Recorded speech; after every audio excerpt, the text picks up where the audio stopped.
Denmark, Taani. Hästi jõudsin Taani. Mingi 40 kilti olen vist sõitnud. 160 on veel sinna. Sinna esimese silla on see, mis see ei ole huvitav sild, see on tavaline sild. Nii-öelda. See ei ole see, mis läheb mööda merepõhja ja ringsild. Aga vaatasin selle silla juures saab olla, seal on mingid paigad. Suurt silla ennast saab seal olla vahe. Merevaated. Pressin ennast sinna, seal on mingi keskus ka. Saab äkki midagi nosida. Osta ja naudin äkki seal mingi hetke. Aga selle huvitava sillaga on ja eile vaatasin Google sellest Street Wave'i tänavavaatega. Kahjuks ei saa kuidagi. Kui Rootsi poole üle jõuab, et siis tuleb väike ring teha, siis saab sinna silla lõppu tagasi, et sealt võib-olla vaatan, kas ma sinna lähen või ei lähe. Sealt võib-olla äkki saab mingit vaatega asju, aga ei saa jah sinna. Kus ta maa alt välja tuleb sinna saare peale, seal on igal pool keelumärgid ees ja slakkpaugid ei pääse. Aga pole hullu, filmida ikka saab midagi. Merepõhjas tunnelit sinna eriti midagi huvitavat ei ole.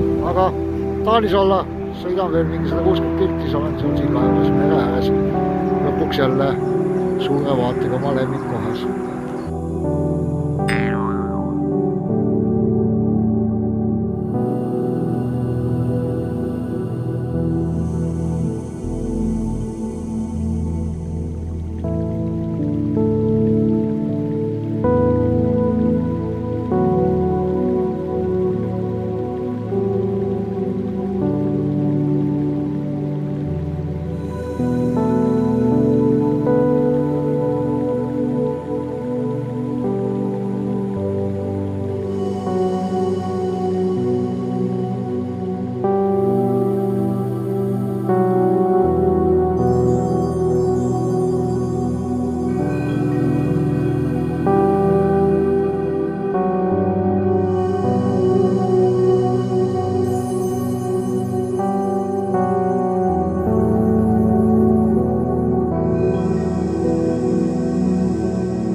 Käisin poes 2 sotti.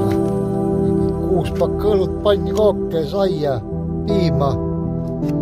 Mingi kihlavik petsikesi ja 2 sotti praegu. 181 €. Jälle mingi kuradi pulti rahata. Aga siin oma raha ja siin. 11,49 on mingi 1,5 € kütusehind. Normaalsed hinnad. Aga paigutan ennast kuskile nüüd sinna nurka taha kuskile. Seal peaks kohe olema see sild. Löön oma laagri püsti sinna. See ei ole ju enam normaalne. 11 on väljas ja 14 toas. Tuleb panna gaasiahi tööle. Aga tõmbasin võtta kohaliku õlu naavalt, siis ei pea enam sõitma. Ja ta siin on. Seapalt olin meil ikka. Sinna poole lähen. Siin paistab. Ma ei saanud ka aru, siin ma ei näiki kuskil. Kus seda maksma peab ilmselt, kui mahal sõidab. See oli vist 30 € selle silla eest, teisest on 60. See on mängusild.